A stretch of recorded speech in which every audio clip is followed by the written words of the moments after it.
विठ्ठले थापटोने केले सावधान, प्रमाणाची संख्या सांगे शतकोटी, उरले शेवटी लावी तुकर. संत तुकाराम महाराजांचा हा अभंग आहे. देवावर किंवा मोठ्यांवर निष्ठा ठेवून दिलेले किंवा हाती घेतलेले काम प्रामाणिकपणे पूर्ण करणे हाच खरा धर्म आहे, हे हा अभंग सांगतो. सातत्यपूर्ण प्रयत्नानंतर जेव्हा एखादे कार्य पूर्ण होते तेव्हा मिळणारे आत्मिक समाधान आणि ईश्वर कृपेची जाणीव या अभंगातून प्रतीत होते. सर्व मान्यवर, उपस्थित पाहुणे, प्राध्यापक वर्ग आणि इतिहासप्रेमी मित्रमैत्रिणींना माझा मनपूर्वक नमस्कार.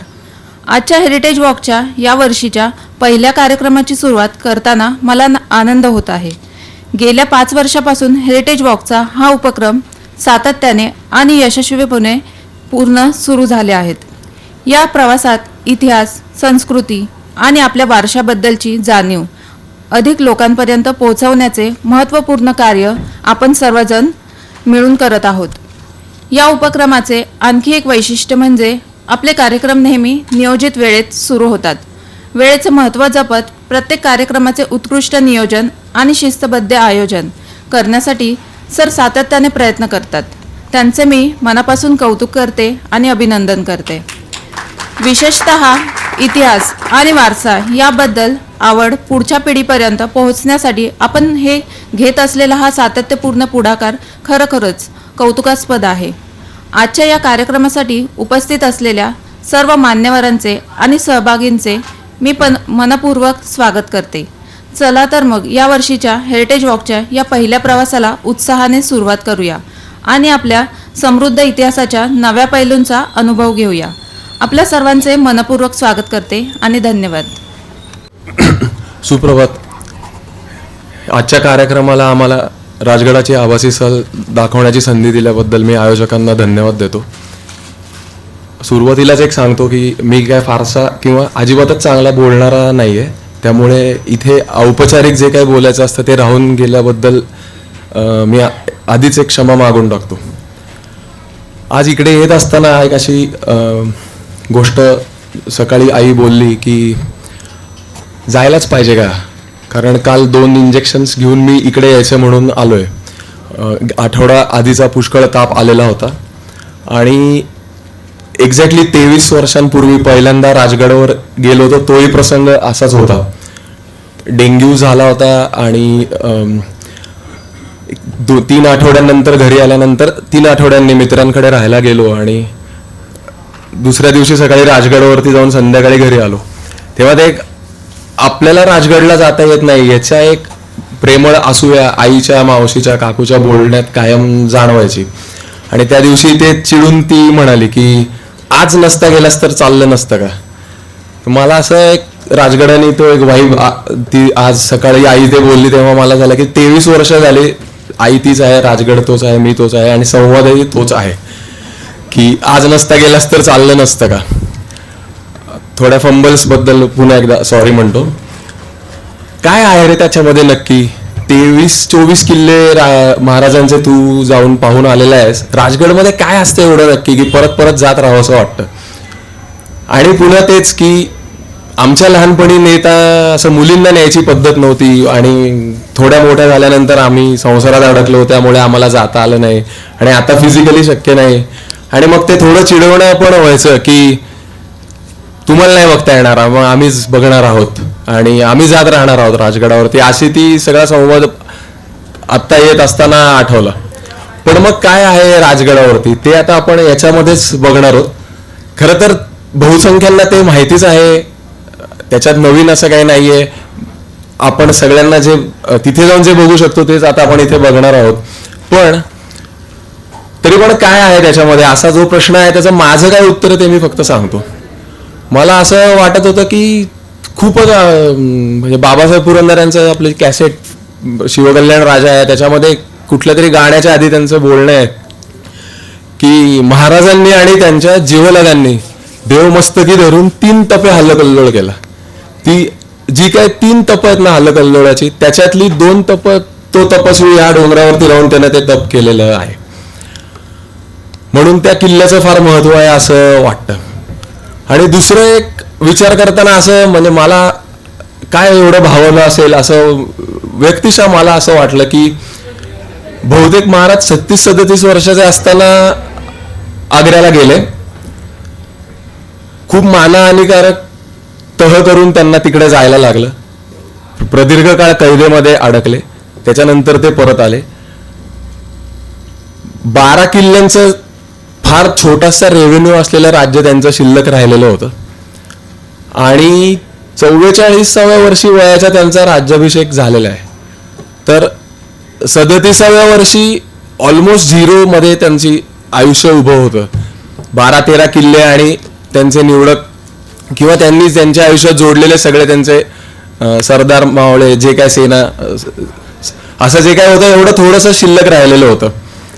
आणि नंतर त्यांचं एक पत्र आहे. त्या पत्रात काहीतरी असा एक उल्लेख आहे की हजरतीस 360 किल्ले आहेत. तर हजरतीस असलेले 360 किल्ले ते त्यावेळेला हजरत आपले 12 किल्ले घेऊनच उभे आहेत. म्हणजे 37व्या वर्षी 12 किल्ले आणि काही सेना असलेला माणूस आणि 44व्या वर्षी छत्रपती झालेला आणि 360 किल्ल्यांचा अधिपती, हा काहीतरी एक विलक्षण प्रवास शिवरायांच्या आयुष्यातला आपल्याला पाहायला मिळतो. आणि त्या सगळ्याची जी काय धामधूम झाली असेल ना, सततच्या मोहिमा, सतत नवीन किल्ले अक्वायर करणं, आम्हाला ही व्हर्च्युअल टूर करतानाच कळलं की एक किल्ला जिंकणं ही गोष्ट फार आपल्याला असं वाटतं की हा मावळे फार शूर होतेच, माळे लावले आणि त्यांनी किल्ले गेले आणि किल्ला जिंकला आणि किल्ला सर केला आणि सुरू झाला कार्यक्रम. पण किती प्रकारच्या नियुक्त्या एका किल्ल्यावरती करायला लागतात ते आम्हाला या टूरच्या निमित्ताने बलकवडे काकांनी समजावून सांगितलं. कारण की ती एक पूर्ण ऍडमिनिस्ट्रेशनची गरज असायची त्या काळातली. तर त्या सगळ्या नियुक्त्या, त्या सगळ्या किल्ल्यांवरती पोचवायला लागणारी रसद, ते सगळं लढाईसाठी म्हणजे त्या सगळ्या लढायांसाठीचं लॉजिस्टिक, त्या सगळ्यासाठीचं प्लॅनिंग, ती सगळी जी काय धामधूम झाली असणार आहे. आणि 12 किल्ले आपल्या सोबत घेऊन राहिलेला एक माणूस ते आता छत्रपती होण्यासाठी रायगडाकडे निघालेला या हिंदुस्थानातला एक स्वतंत्र राज्याचा छत्रपती, हा जो काय एक विलक्षण प्रवास आहे शिवरायांच्या आयुष्यातला, त्या शेवटच्या 5-6 वर्षांमध्ये रायगडावर ते जे राहिलेत त्याच्यात तो झालेला आहे. म्हणून तो किल्ला फार जास्ती इन्स्पायरिंग वाटत असावा आणि कितीही वेळा गेलं तरी जात राहावंसं वाटणारा असावा. तर अजून मी फार जास्ती बोलत नाही कारण त्याच्यामध्ये बरीच लोक कामाचं बोललेली आहेत. त्या किल्ल्या म्हणजे या व्हर्च्युअल टूरमध्ये तुम्हाला राजगड बघायला मिळेल.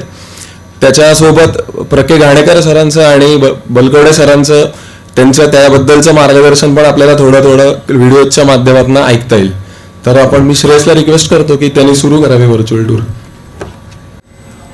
आणि किती जण आज पहिल्यांदाच कदाचित राजगडाची सफर करणार आहेत?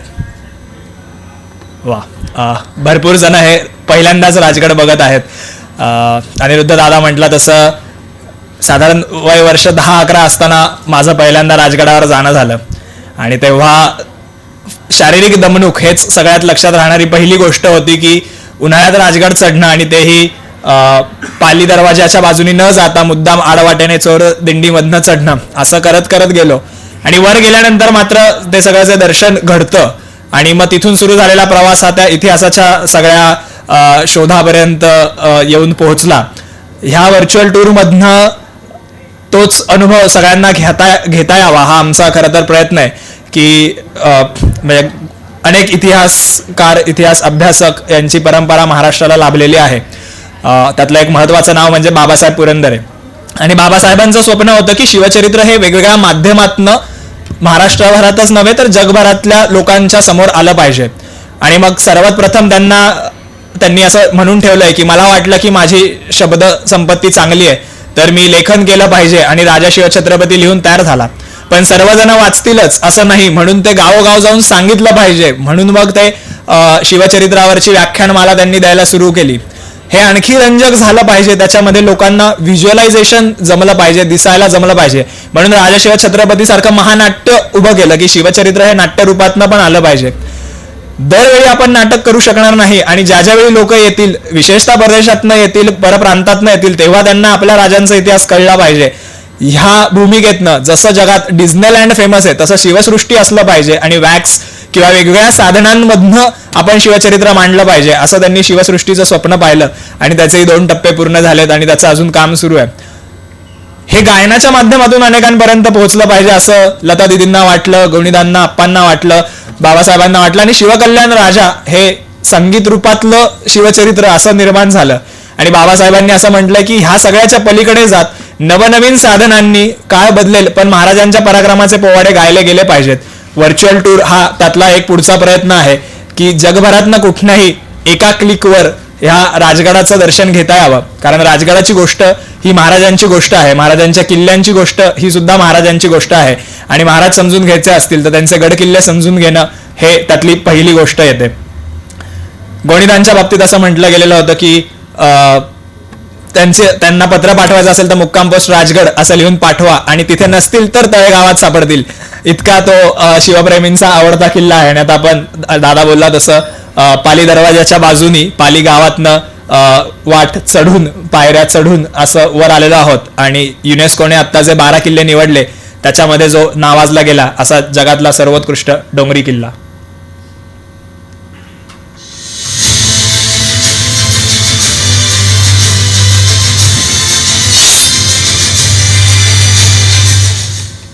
जगातला सर्वोत्कृष्ट डोंगरी किल्ला असा ज्याचा सन्मान करता येऊ शकतो आणि जगातल्या सगळ्या दुर्ग अभ्यासकांचं त्यात एकमत आहे तो म्हणजे राजगड किल्ला. राजगडाचं वैशिष्ट्य असं की तो पहिला शिवनिर्मित दुर्ग आहे. शिवाजी महाराजांनी पहिल्यांदा बांधून घेतलेला तो किल्ला आहे. वयाच्या साधारणपणे 15व्या वर्षी त्यांनी या किल्ल्याच्या बांधकामाला सुरुवात केली आणि 1.5-2 वर्षात पुरेसं बांधकाम झाल्यानंतर ते त्या किल्ल्यावर जाऊन राहायला लागले. पुणे सोडलं आणि ते राजगडावर आले. 1647 ते 1672 अशी 25 वर्ष मोठ्या विश्वासाने ते या किल्ल्यावर राहिलेले आहेत. त्यांचं आयुष्य आहे 50 वर्षाचं. 1630चा जन्म आहे, 1680चा त्यांचा मृत्यू आहे. यातली 25 वर्ष म्हणजे त्यांच्या कर्तृत्वातली सर्वात महत्वाची वर्ष त्यांनी या किल्ल्यावर काढलेली आहे. हा किल्ला याही दृष्टीने खूप महत्वाचा आहे. तख्तास जागा हासगड करावा असं रायगडाबद्दलचं महाराजांचा उल्लेख आहे. आणि देवगिरी सारखा किल्ला जो राजधानी राहिलेला आहे असा पुन्हा महाराष्ट्रात असताना एखादी नवीन जागा राजधानीसाठी का असा विचार करत असताना जो उंच आहे, जो चढण्यास सर करण्यास अवघड आहे असा सगळा जो विचार रायगडाच्या बाबतीत केला गेला तोच अर्थात राजगडाच्या बाबतीतही केला गेला असणार आहे. आणि त्यामुळेच तख्तास जागा आणि राजगड म्हणत असताना हा उद्याच्या होणाऱ्या छत्रपतीचा गड आहे ही विजनची क्लॅरिटी ही महाराजांना त्याच वयात होते असं आपल्याला दिसतं. चाणक्य नीतीमध्ये दुर्ग हे राज्याचं एक महत्वाचं अंग आहे. सप्तांग जी राज्याची सांगितली आहेत त्याच्यामध्ये एक महत्वाचं अंग दुर्ग सांगितलंय. आणि दुर्ग कशा ठिकाणी असावेत तर ते अतिशय दुर्गम ठिकाणी म्हणजे दुर्गम इति दुर्ग हा असं जिथे शत्रूला सहज पोचता येणार नाही, जिथं सर्वसामान्य व्यक्तीलाही कदाचित सहजतेने येता जाता ये जा करता येणार नाही आणि आपली जी काही हालचाल चालू आहे, आपलं जे काही गडावरचं सगळ्या गोष्टी आहेत ते इतरांना कळणार नाही. युद्धाच्या प्रसंगी राजाला लपता येईल, राजाला अनेक काळ तो किल्ला लढवत राहता येईल, सहजासहजी तिथली धान्य किंवा जे काही सगळी रसद आहे ती संपणार नाही इतपत सुविधा तिथे असेल, पाणी असेल आणि तरी सुद्धा वाटेल तेव्हा जगापासून एक वेगळा प्रदेश म्हणूनच गड स्वतंत्रपणे लढवता येईल अशा पद्धतीने दुर्ग असावेत असं त्या चाणक्य नीतीमध्ये म्हटलेलं आहे. आणि राजगडाच्या बाबतीतही आपल्याला ते दिसतं. पाली दरवाजापर्यंत आपण आलेलो आहोत आणि पाली दरवाजाच्या दारातनं आता पुढे गेलं की बिनी दरवाजा लागतो. आपण राजगडाच्या प्रवेशद्वाराशी आलेले आहोत. हे गडाचा पहिला दरवाजा, राजवाटेवरचा पहिला दरवाजा. याला बिनी दरवाजा म्हणजे सुरुवातीचा दरवाजा किंवा पाली दरवाजा क्रमांक 1 असं म्हटलं जातं. इथे येणारा शत्रू आणि असणारे गडसंरक्षक मावळे यांच्यात कसं हंगाची लढाई होणार आहे ते आपल्याला याच्यात बघायला मिळतं. उजव्या बाजूला तटबंदी दिसते, समोरच्या बाजूला दार दिसत आहे. आज जरी वाट रुंद असली तरी ती तेवढी वाट त्यावेळेला रुंद नव्हती. त्यावेळच्या सैनिकाच्या डाव्या हातामध्ये ढाल, उजव्या हातामध्ये तलवार. त्या येणाऱ्या आक्रमकावर जर वरच्या लोकांनी नुसते दगड मारायला सुरुवात केली तर त्याला ते ढाल अशी करून जाता नाही येणार, कारण ते अडचणीचं होतं. उजव्या हाताच्या तलवारीने अडवायला सुरुवात केली तर ते तलवारीची धार जाईल. म्हणजे शत्रूची अडचण हा आपला फायदा हे शिवाजी महाराजांनी या इथे करून दाखवलेलं दिसतं. जसा डोंगराला आकार तसे आपण त्यावर दगड रचूयात आणि किल्ला तयार होईल, एवढाच कुठल्याही किल्ल्यामागचा विचार नाहीये. एखादा गड, एखादा किल्ला समजून घ्यायचा असेल तर म्हणजे घाणेकर काकांनी जसं त्याला शब्द वापरलाय की ते दुर्ग विज्ञान आहे. स्थापत्यशास्त्राच्या दृष्टिकोनातून सुद्धा त्याचा अभ्यास केला जावा, पण केवळ स्थापत्य म्हणून नव्हे तर त्या स्थापत्याचा उपयोग काय होतो आहे ह्याचाही विचार करायला हवा. त्या काळात असलेलं युद्धतंत्र, त्या काळात असलेली आव्हानं आणि या सगळ्याचा विचार करून मग त्या गडाची केलेली बांधणी. राजगडाचं वैशिष्ट्य जसं आपण ऐकलं की हा पहिला शिवनिर्मित दुर्ग आहे.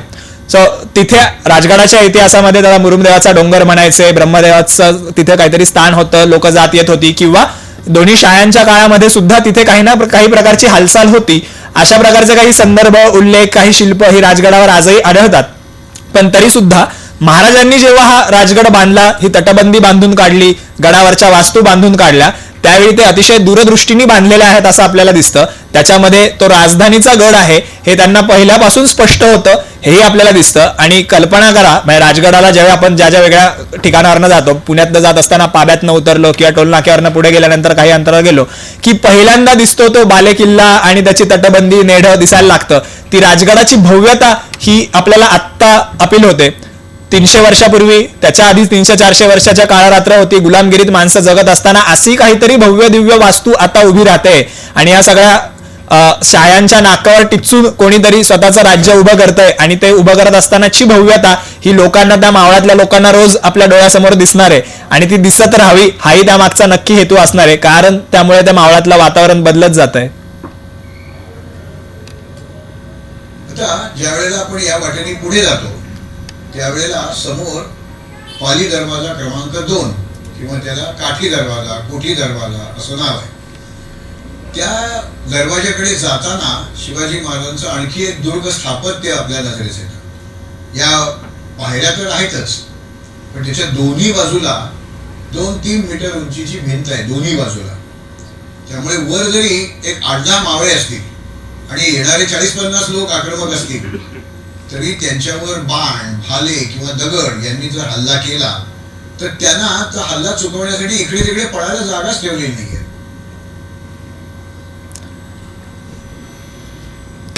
मुळात ज्यावेळी नव्या पिढीला इतिहास सांगितला जातो त्यावेळातलं सगळ्यात पहिलं आव्हान असतं की इतिहास हा घडलेला असतो तो काळ आणि आत्ताचा वर्तमान काळ याच्यामध्ये एक अंतर असतं. आणि ते अंतर जे पडतं त्यामुळे कल्पना करणं अवघड जातं. आजच्या छोट्या मुलांना, तरुण पिढीला जेव्हा महाराजांच्या गोष्टी सांगायला लागतो तेव्हा एक महाराज गडावर आहेत, महाराजांनी किल्ला लढवलाय हे ज्यावेळी एखाद्या मुलांनी, ज्यांनी किल्ले, गड किल्ले बघितलेले नाहीयेत, त्याला आपण सांगतो त्यावेळी त्याच्या डोक्यात पहिली कल्पना ही हॅरी पॉटरचा हॉगवर्ट्सचा किल्ला येऊ शकतो, किंबहुना ते येतो.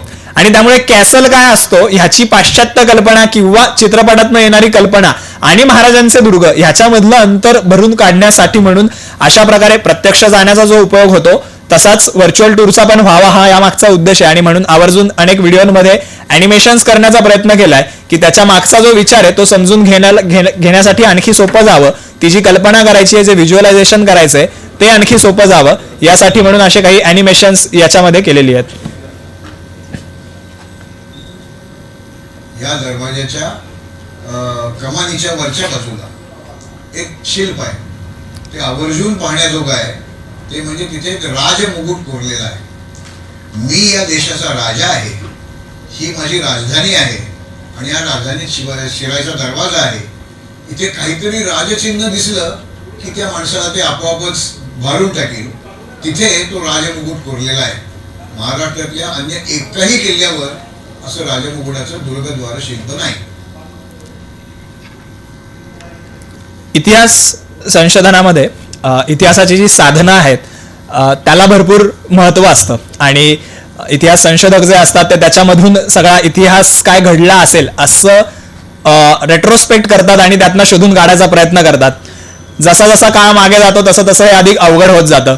हाडं, दगड ह्या सगळ्यावरनं त्या काळात काय घडलं असेल असा अंदाज करायला लागतो. दगडी हत्यारांच्या बाबतीत बऱ्याचदा मला असा प्रश्न पडायचा की साधा दगड आणि हे हत्यारे असा दगड ह्यातला फरक कसा ओळखत असतील. आणि मग ती एक नजर इतिहास संशोधकाची तयार झालेली असते की त्याला बघून कळतं की कुठल्या दगडावर दुसऱ्या दगडाने मारलंय आणि त्यामुळे मानवनिर्मित त्याच्यावरती वेगवेगळ्या प्रकारच्या खुणा तयार झाल्यात आणि त्यामुळे हा दगड वेगळा आहे. तसंच कुठल्याही गड किल्ल्याचा दगड हा दगडच असतो. आणि राजगडाच्या पायथ्याचा दगड काय किंवा राजगडाच्या वरचा दगड काय किंवा पुण्यातला दगड काय, ह्या दगडांमध्ये अर्थ तेव्हा येतो ज्यावेळी त्यामागचा इतिहास आपल्या समोर उलगडायला लागतो. एखादी तटबंदी बांधायला जसं दगडांच्या मध्ये किल्ले तर बांधले, स्वराज्याचे सार ते दुर्ग असं त्यांची भूमिका होती. त्याच्यामध्ये ज्या गोष्टी प्रयोजक आहेत, अत्यावश्यक आहेत, त्याच्यावरच त्यांनी खर्च केलेला आपल्याला दिसतो. याला अपवाद हा राजगडाचा वरचा दरवाजा आहे. याच्या दरवाजाच्या वरच्या बाजूला अशा कमळाच्या पाकळ्यांसारखी नक्षी दगडांनी केलेली आपल्याला दिसते. त्याला चर्या असं म्हटलं जातं. या चर्येचा नेमका उपयोग काय, तर काही नाही, सुंदर दिसतं एवढंच, आकर्षक दिसतं एवढंच. पण इथे त्यांनी एकदा प्रयत्न केला, नंतर लक्षात आलं याचा काही उपयोग नाहीये, म्हणून त्यांनी पुढच्या एकही किल्ल्यावर अशा तऱ्हेची चर्या बांधलेली नाही. त्यामुळे तिथे असलेला प्रत्येक शिल्प, प्रत्येक दगड ह्याच्यामध्ये अर्थ दडलेला आहे. महाराजांचे चरित्र समजून घेत असताना आपण नक्की काय समजून घेतो, तर त्यांची व्यक्ती वैशिष्ट्य देखील समजून घेतो. त्यांनी कसे निर्णय घेतले असतील, त्यांनी कसं नियोजन केलं असेल. रामदासांनी लिहिलेल्या पत्रामध्ये शिवरायांचे कैसे चालणे, शिवरायांचे कैसे बोलणे, शिवरायांचे सलगी देणे कैसे असे असं म्हटलंय. अगदी चालण्या बोलण्यातनं त्यांचा अभ्यास केला जाऊ शकतो आणि त्यातनं आपल्याला खरं तर महाराज जास्त चांगले समजतील. त्याचप्रमाणे इथल्या प्रत्येक दगडातून, त्याच्या रचनेतून, प्रत्येक गडकिल्ल्याच्या रचनेतनं, वैशिष्ट्यातनं सुद्धा महाराजांचं व्यक्ती वैशिष्ट्य आणि त्यांचं चरित्र हे आपल्याला समजून घ्यायला मदत होऊ शकते. हे 2 उदाहरणं त्यातली काही होती की राजमुकुट हा त्या किल्ल्यावर लावलेला आहे आणि हे राज्य व्हावे तो श्रींची इच्छा किंवा करंगळी कापून शपथ घेतली, ह्या सगळ्या आपण गोष्टी ऐकत असतो. तसं माझं स्वप्न हे सगळ्यांचं स्वप्न व्हावं, ही दृष्टी इतरांमध्ये जावी. तर आमच्या महादरवाजामध्ये, आमच्या दरवाजामध्ये तो राजमुकुट असणार आहे, ती राजधानी असणार आहे आणि उद्या आम्हाला आमचं स्वतंत्र राज्य तयार करायचं आहे, हे त्यांनी त्यातनं स्पष्ट केलेलं आहे. पण महाराजांचं खर्च करण्याचाही गुणाचा उल्लेख त्याच्यामध्ये आला होता आणि त्या चर्याबद्दलच्या, नक्षीबद्दलचा उल्लेख आला. आणखी एक इंटरेस्टिंग गोष्ट आहे, गड किल्ला बघत असताना किंवा गड किल्ले बघत असताना मी म्हटलं तसं आज राजगडावर गेल्यावर हे असं का असा प्रश्न पडू शकतो, पण ते तसं त्या काळात का असा जेव्हा विचार करतो तेव्हा त्याचे अर्थ लागायला जातात. आपण आधी व्हिडिओ बघूयात आणि मग मी त्याबद्दल बोलतो.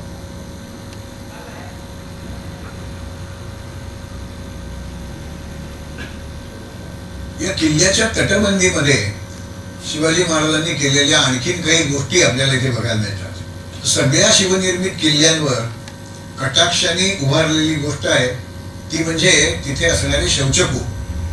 किल्ल्याच्या पायऱ्यावर असणाऱ्या लोकांना निसर्ग विधीसाठी जर जावं लागलं तर त्यात फार वेळ खंड पडला असं होऊ नये म्हणून तटामध्येच शौचकूपाची व्यवस्था आणि तो जो मळ आहे तो गडाच्या खालीच वाहून जाईल, म्हणजे तिथे घाण होणार नाही, अशा तऱ्हेची रचना आपल्याला बघायला मिळते. गडाचा वापर कसा होणार आहे, गडाच्या तटबंदीचा वापर कसा होणार आहे, कुठलं ठिकाण हे कुठल्या वापरासाठी आहे आणि त्याला आवश्यक लागणाऱ्या सगळ्या रचना ह्याचा विचार करून ती बांधणी केलेली आपल्याला दिसते. ही जी वाट आहे, जसं आधी आपण बघितलं की ती तशी अरुंद होती, आता ती रुंद करण्यात आलेली आहे, पण त्याच्या तरी दुसऱ्या बाजूला डोंगरच आहे. त्यामुळे पहाऱ्याला असणाऱ्या सैनिकांना दरवेळी डोंगर चढून उतरून इतरत्र जाणं शक्य नाहीये. त्यांच्या ज्या काही गरजा आहेत, नैसर्गिक गरजा आहेत, त्याही भागल्या पाहिजेत. कुठल्याही बादशाही किल्ल्यावर सहजासहजी असं पटकन शौचकूप दिसत नाही, जे महाराजांनी या सगळ्याचा विचार करून केलेलं आपल्याला दिसतं. एकूणात गड बांधणीत आणि गड चालू राहण्यात, चालता राहण्यात, गडावरती राबता राहण्यासाठीचा सगळ्या ज्या व्यवस्था, प्रशासकीय व्यवस्था लावलेल्या आहेत त्याच्यामध्ये केलेलं सूक्ष्म नियोजन हे नक्की अभ्यासण्यासारखं आहे असं आपल्याला दिसतं. तिथून आता पुढे जात आपण आधी पद्मावती माचीकडे गेलेलो आहोत आणि पद्मावती माचीवर खाली आपल्याला पद्मावती देवीचं देऊळ दिसतंय. आजही पद्मावती देवीचा नवरात्रात मोठा उत्सव साजरा केला जातो. गडावरचं शक्तिस्थान किंवा गडावरचं एक महात्म्य असणारं स्थान म्हणून आजही पद्मावती देवीकडे बघितलं जातं. जिकडून सूर्य उगवतोय ती पूर्व बाजू आहे आणि खाली गुंजवणे गाव आहे आणि त्या बाजूने देखील चढून येण्यासाठीचा दरवाजा हा आपल्याला दिसतो. गडावर येण्यासाठी जसं दारं बांधलेली असतात, महाद्वार बांधलेलं आहे, विविध गुंजवण्याकडनं गुंजवणे दरवाजा आहे, पालीकडनं पाली दरवाजा आहे असा बघितलं, तसं गडावर येण्यासाठी काही चोरवाटा किंवा दिंडी दरवाजे किंवा चोरदिंडी अशाही तयार केलेल्या असतात आणि अशा तयार करायला हव्यात, केल्या पाहिजेत असं आज्ञापत्रामध्ये म्हटलेलं आहे. की त्याचा उपयोग कसा होतो तर गडामध्ये येण्या जाण्यासाठी गडाची मुख्य द्वारं सोडून अन्य वाटा राहतात, त्यामुळे त्या गावांमध्ये जाता येतं ही एक गोष्ट असली तरी सुद्धा ज्यावेळी शत्रूचं आक्रमण होतं त्यावेळी गडातनं दुसरीकडे बाहेर पडण्यासाठी या वाटांचा उपयोग होतो किंवा गडांवर आलेली कुमक गडावर घेण्यासाठी मदत होतो आणि ह्या वाटा शत्रूला माहिती नसतात. राजगडावर अशा 7-8 चोर दिंड्या ह्या तयार करून ठेवलेल्या आहेत तटबंदी, आणि त्यातल्या बऱ्याचशा या तयार केल्यानंतर चिनून ठेवतात किंवा पुन्हा लिंपून ठेवतात, म्हणजे त्या शत्रूलाही कळून आहेत की अच्छा इथून वाट आहे, ती वाट रुळलेली नसते. वापरात असलेल्या काही 2-3 चोर दिंड्या आहेत, ही त्यातली सगळ्यात रुळलेली चोर दिंडी आहे जी गुंजवण्याकडनं आपल्याला पद्मावती माचीवर थेट घेऊन येते.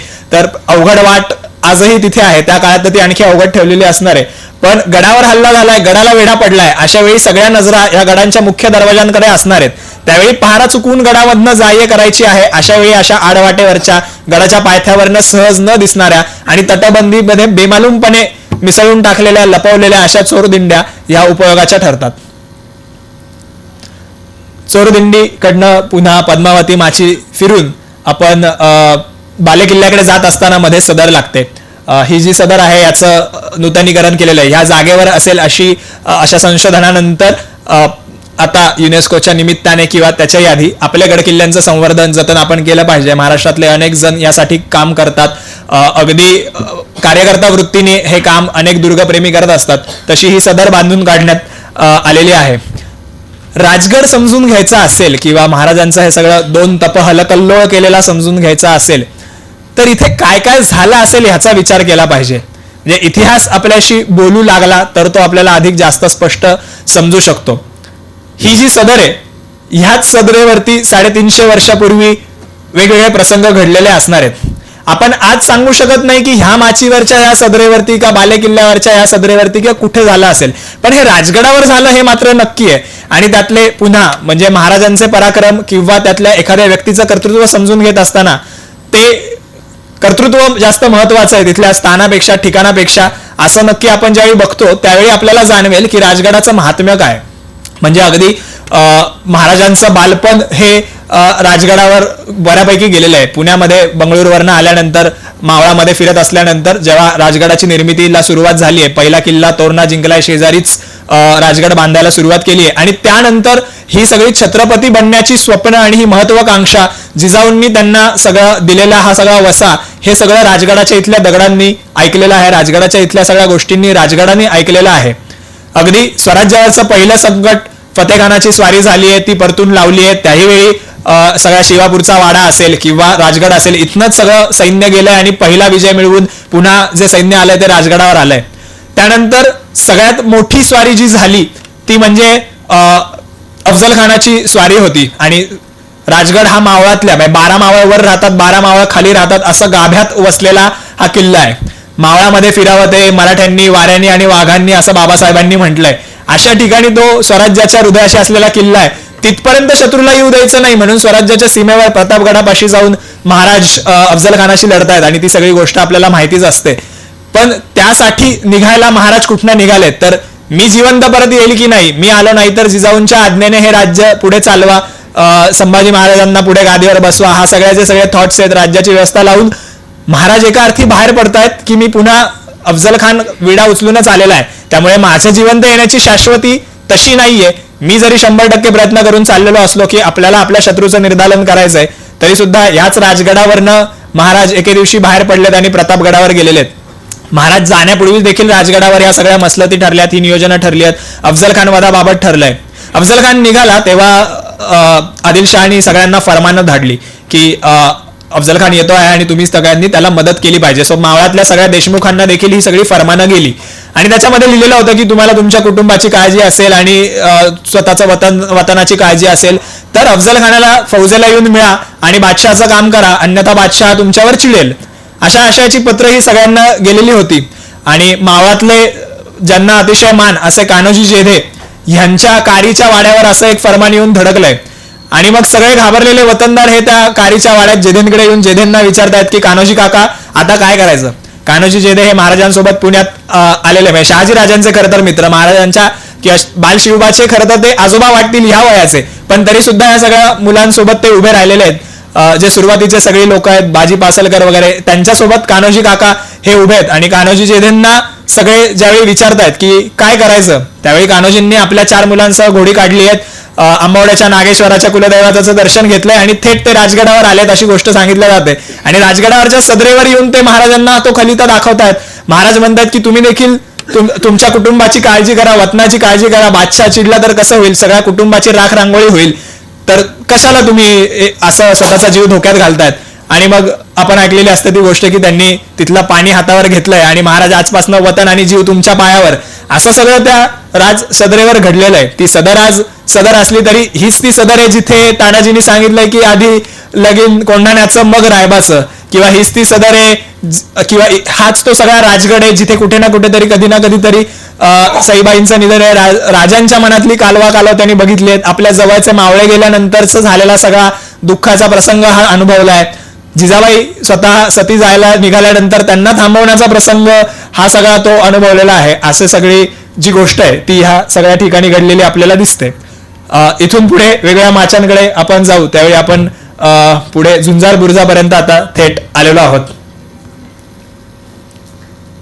बुरुजाचा उपयोग हा प्रामुख्याने टेहाळणीसाठी, गडावरती पण आणि गडाच्या खाली पण आणि लढण्यासाठी हा केला जातो. त्यामुळे अशा ठिकाणी तो बांधला जातो जिथून जास्तीत जास्त प्रदेश हा नजरेच्या टप्प्यात येईल. दूरपर्यंत राज्यामध्ये काय चालू आहे हे आपल्याला दिसेल. आणि उंचीवर जो असतो त्याला कायमच युद्धामध्ये ऍडव्हान्टेज असतो असं आपण म्हटलंय. तेही अधिक समजून घेता यावं किंवा याचा आणखी अंदाज यावा म्हणून काही ठिकाणी ड्रोननी शूटिंग केलेले व्ह्यूज देखील लावलेले आहेत. हा तसा एक झुंजार बुरुजावरचा ड्रोन व्ह्यू आहे जिथून आपण संजीवनीवर आता आपण आलेलो आहोत. आणि संजीवनीवरती सुद्धा असे काही ड्रोन व्ह्यूज आणि वेगळे व्ह्यूज आहेत. या इथे शिवाजी महाराजांच्या आयुष्यातला जो त्यांनी महत्वाचा किल्ला म्हणून या किल्ल्याची निवड केली होती राजगडाची, त्याची सर्वात नाजूक भागा म्हणजे जिथे संरक्षण करणं अत्यावश्यक आहे आणि जो त्या राजगडाचा दुर्बळ भाग आहे तिथे एका खाली एक 3 टप्पे अशी या भागाची रचना आहे. याला संजीवनी माची असं नाव आहे. तर प्रत्येक टप्प्यानंतर एक दरवाजा आहे आणि तिथे एक बुरुज आहे. त्यामुळे जर एखादा भाग शत्रूच्या ताब्यात गेला तर तो लढवण्यासाठी या दार बंद केलं की आतमध्ये शत्रू येणार नाही अशी व्यवस्था केलेली आपल्याला दिसते. त्यावेळेला त्याला खालच्या बाजूला जे तटबंदी आहे ती दुहेरी आहे आणि बुरुज आहे त्याला चिलखत आहे. तर त्याला खालून फक्त चिलखतच दिसणार आहे आणि त्यांनी तोफांचा मारा केला की ते चिलखत पडेल. त्याला वाटेल की आता आपण इथनं आत शिरू शकतो. तो माणूस जर आत शिरला तर परत दुसरी तटबंदी, बुरुजाची वेगळी बांधणी हे आपल्याला दिसतं. अशा तऱ्हेचे चिलखती बांधणी आणि चिलखती बुरुज हे अन्य किल्ल्यावर फारसे आपल्याला बघायला मिळत नाही. कारण राजगड हा अत्यंत विचारपूर्वक बांधलेला असा हा किल्ला आहे आणि म्हणून तर विश्वासाने शिवाजी महाराजांचं इथे 25 वर्ष निम्म आयुष्य त्यांचं वास्तव्य इथे झालेलं होतं. युद्ध हे खरं तर मनोबलावर जास्त खेळलं जातं आणि ज्यावेळी अनेक महिने लढून तोफांचा मारा करून समोर उभी असलेली तटबंदी ढासळते त्यावेळी शत्रूचा उत्साह वाढतो. अशा वेळी पुन्हा दुसरी तटबंदी लगेच तयार आहे हे ज्यावेळी दिसतं त्यावेळी पुन्हा आपण शत्रूच्या एक पाऊल वरचढ ठरतो. अशी दुहेरी आणि सुरेख बांधलेली तटबंदी ही राजगडाला आहे आणि संजीवनी माची ही महाराजांच्या आवडती माची असावी असं इतिहास अभ्यासकांना अनेकांना वाटतं आणि तितक्या प्रेमाने ती बांधलेली आहे असं दिसून येतं. हा राजगडाचा सर्वोच्च पॉईंटवरनं काढलेला टॉप व्ह्यू की गडाची रचना कशी आहे, भौगोलिक स्थिती कशी आणि त्याच्यावरती मग गडाची रचना करत असताना केलेला विचार आणि तिन्ही ठिकाणांवरनं 360 अंशामध्ये त्या काळात असणारं संपूर्ण स्वराज्य दिसेल अशी व्यवस्था तिथे आहे आणि म्हणून ती राजधानीची जागा म्हणून निवडलेली आहे.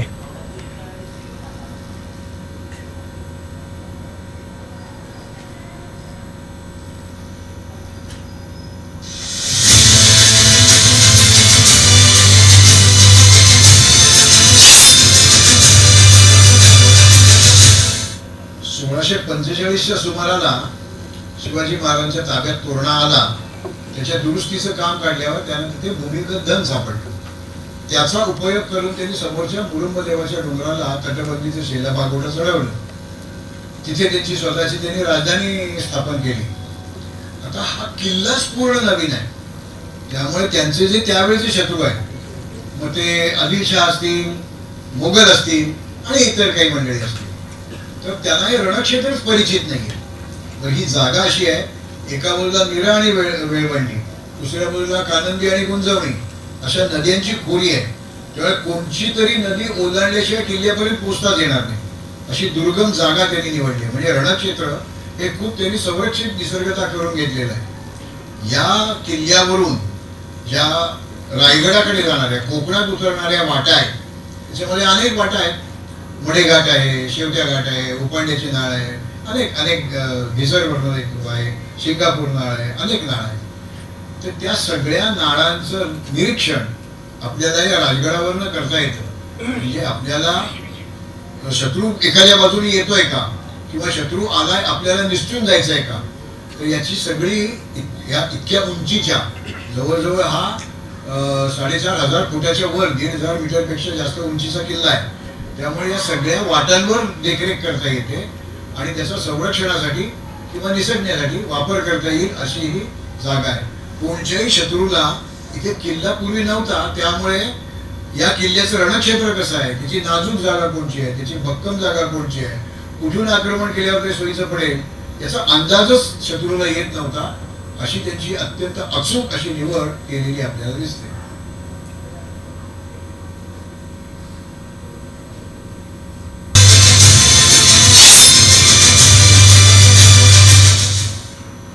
या राजगड याचं जर आपण पाहणी केली तर एखाद्या पंख्यासारखी या राजगड किल्ल्याची रचना आहे. मध्ये एक बाले किल्ला आहे आणि त्याच्या खालच्या पंख्यासारख्या 3 पाती 3 दिशेला त्याच्यावर 3 माच्या त्यांनी निर्माण केल्या. एका माचीचं नाव पद्मावती, एका माचीचं नाव संजीवनी आणि एका माचीचं नाव सुरेळा. आज या 3 दिशेला असलेल्या माचींच्या केंद्रस्थानी एक अतिशय दुर्गम असा बाले किल्ला त्यांनी उभा केला. या तिन्ही माचांना त्यांनी अभेद्य अशी तटबंदी आणि बुरुंज याच्या साहाय्याने सुरक्षितता निर्माण केली. मग बालेकिल्ला असा बसवलेला आहे तो सर्व बाजूंनी जिच्या ह्या तिन्ही माचांचं म्हणजे जी आपण रचना बघितली त्याचं वैशिष्ट्य एक असं आहे की प्रत्येक माचीमध्ये देखील एक भिंत किंवा तटबंदीसारखी एक भिंत आणि दार असं बांधलेलं आहे. राजगड हा महाराजांनी बांधलेला आहे. आणि आता मुख्यतः आपण बघत आता हे बालेकिल्ल्यावरची जिथे त्यांचं शिवाजी महाराजांचं निवासस्थान असेल किंवा अन्य काही गोष्टी असतील याचे जे अवशेष दिसतात ते आहेत. आम्ही हे सगळे जे फोटो आहेत ते आत्ताच्या काळात काढलेले आहेत आणि ते जसे आहेत तसे आपल्याला याच्यामध्ये बघायला मिळतात किंवा व्हर्च्युअल टूरमध्ये बघायला मिळतात. वेगवेगळ्या आपण आता यातला प्रामुख्याने पद्मावती माचीचा काही भाग, बालेकिल्ल्याचा काही भाग असा बघायचा प्रयत्न केला. ही संपूर्ण टूर बघायची असेल आणि सर्व व्हिडिओज हे आपल्याला पाहायचे असतील तर साधारण 1.5 ते 2 तासाचा हा सगळा मोठा पट मांडलेला आहे आणि त्यातनं आपल्याला राजगड अधिक चांगल्या प्रकारे समजून घेता येईल. आता स्थापत्याच्या दृष्टीने किंवा थोडंफार युद्धतंत्राच्या दृष्टीने आणि इतिहासातल्या काही गोष्टींच्या अंगाने पुढे जाण्याचा आपण प्रयत्न केला. पण प्रशासनाच्या दृष्टीने आर्थिक महत्व, राजकीय त्याचं सगळं महत्व याबद्दलची माहिती ही वेगवेगळ्या व्हिडिओमध्ये याच्यामध्ये आलेली आहे आणि ती आपण बघून अधिक चांगल्या प्रकारे आणि वेगवेगळ्या अंगाने वेगवेगळ्या दृष्टिकोनातून राजगड समजून घेऊ शकतो असं आहे. राजगडाचा इतिहास हा मी सुरुवातीलाच म्हटलं तसं महाराजांचा इतिहास आहे आणि त्यामुळे महाराजांचं आयुष्य जसं पुढे होत गेलंय तो जो 12 किल्ल्यांपासून 360 किंवा त्याहीपेक्षा जास्त किल्ल्यांपर्यंतचा प्रवास आहे किंवा हे जे स्वराज्याचं स्वप्न मावळातल्या मातीतनं रुजलं, जे थेट आपण जिथे बसलो त्याच्या मागे दिल्ली दरवाजा बांधून आता आम्हाला दिल्लीपर्यंत जायचंय आणि मग मराठा साम्राज्यात परिवर्तित झालं. महाराजांच्या मृत्यूनंतरही अनेक वर्ष प्रेरणा देत राहील असं महाराजांचे सगळेच किल्ले हे आहेत, ती तीर्थस्थानं आहेत आपल्यासाठी आणि असा ही प्रेरणा जगभरात सगळ्यांना मिळावी, ती सहजरित्या उपलब्ध व्हावी आणि आपल्याला हवं तेव्हा राजगडाचं दर्शन घेता यावं, महाराजांचं दर्शन घेता यावं आणि त्यांच्या चरित्राचा, गुणांचा, वैशिष्ट्यांचा विचार करता यावा म्हणून केलेला हा एक प्रयत्न आहे.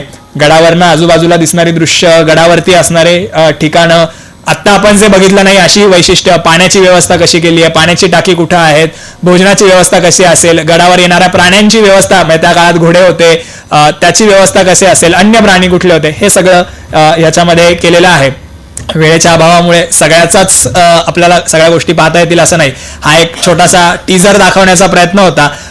अतिशय ही सहज तुम्ही लिंकवर जाऊन घर बसल्या कुठल्याही डिव्हाइसवरनं ही सगळी टूर बघू शकता. ती कशी बघायची त्याबद्दल अधिक माहिती अनिरुद्ध दादा देईल. पण जाता जाता शेवटी की राजगडानंतर महाराजांनी रायगड बांधला, रायगडाची राजधानी केली. 2 छत्रपतींची बालपणं इथे गेलेली आहेत. पहिली 2 वर्ष पुरंदरावरनंतर आल्यानंतर संभाजी महाराजांचंही बालपण हे राजगडावर गेलंय किंवा दिलेर खानाच्या छावणीत तहानुसार ते जाऊन राहिलेत आणि मग तिथनं परत आलेत. आग्र्यावरनं महाराज परत आलेत. ह्या सगळ्या घटनांचा साक्षीदार असणारा हा सगळा राजगड आहे. राजगडातली तिथली सगळी माती ही ह्या सगळ्या घटनांची साक्षीदार आहे.